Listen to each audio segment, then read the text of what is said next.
ஆபிரகாமின் குமாரனாகிய தாவீதின் குமாரனான இயேசு கிறிஸ்துவினுடைய வம்ச வரலாறு. ஆபிரகாம் ஈசாக்கை பெற்றான், ஈசாக்கு யாக்கோபை பெற்றான், யாக்கோபு யூதாவையும் அவன் சகோதரரையும் பெற்றான். யூதா பாரேசையும் சாராவையும் தாமாரினிடத்தில் பெற்றான். பாரேஸ் எஸ்ரோமை பெற்றான், எஸ்ரோம் ஆராமை பெற்றான். ஆராம் அம்மினதாபை பெற்றான், அம்மினதாப் நகசோனை பெற்றான், நகசோன் சல்மோனை பெற்றான். சல்மோன் போவாசை ராகாபினிடத்தில் பெற்றான், போவாஸ் ஓபேதை ரூத்தினிடத்தில் பெற்றான், ஓபேத் ஈசாயை பெற்றான். ஈசாய் தாவீது ராஜாவை பெற்றான், தாவீது ராஜா உரியாவின் மனைவியாயிருந்தவளிடத்தில் சாலோமோனை பெற்றான். சாலோமோன் ரெகொபெயாமை பெற்றான், ரெகொபெயாம் அபியாவை பெற்றான், அபியா ஆசாவை பெற்றான். ஆசா யோசபாத்தை பெற்றான், யோசபாத் யோராமை பெற்றான், யோராம் உசியாவை பெற்றான். உசியா யோதாமை பெற்றான், யோதாம் ஆகாசை பெற்றான், ஆகாஸ் எசேக்கியாவை பெற்றான். எசேக்கியா மனாசேயை பெற்றான், மனாசே ஆமோனை பெற்றான், ஆமோன் யோசியாவை பெற்றான்.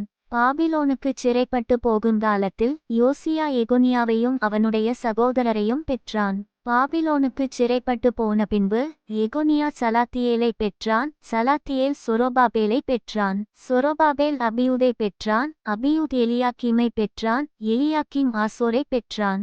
ஆசோர் சாதோக்கை பெற்றான், சாதோக்கு ஆகீமை பெற்றான், ஆகீம் எலியூதை பெற்றான்.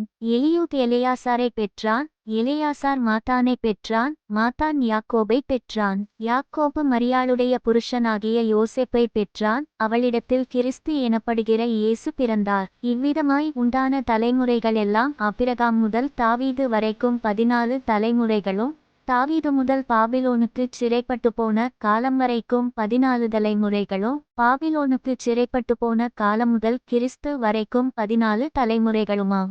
இயேசு கிறிஸ்துவினுடைய ஜனனத்தின் விவரமாவது, அவருடைய தாயாகிய மரியாள் யோசேப்புக்கு நியமிக்கப்பட்டிருக்கையில் அவர்கள் கூடிவரும் முன்னே அவள் பரிசுத்த ஆவியினாலே கர்ப்பவதியானாள் என்று காணப்பட்டது. அவள் புருஷனாகிய யோசேப்பு நீதிமானாயிருந்து அவளை அவமானப்படுத்த மனதில்லாமல் இரகசியமாய் அவளை தள்ளிவிட யோசனையாயிருந்தான்.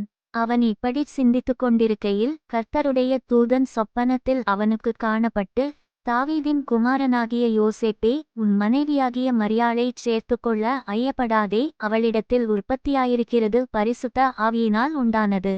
அவள் ஒரு குமாரனை பெறுவாள்.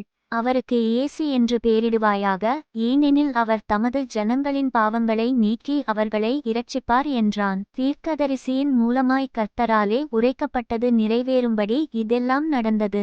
அவன், இதோ, ஒரு கன்னிகை கர்ப்பவதியாகி ஒரு குமாரனை பெறுவாள், அவருக்கு இம்மானுவேல் என்று பெயரிடுவார்கள் என்று சொன்னான். இம்மானுவேல் என்பதற்கு தேவன் நம்மோடிருக்கிறார் என்று அர்த்தமாம். யோசேப்பு நித்திரை தெளிந்து எழுந்து கர்த்தருடைய தூதன் தனக்கு கட்டளையிட்டபடியே தன் மனைவியைச் சேர்த்துக்கொண்டு அவன் தன் முதற்பேறான குமாரனை பெருமளவும் அவளை அறியாதிருந்த அவருக்கு இயேசு என்று பெயரிட்டான்.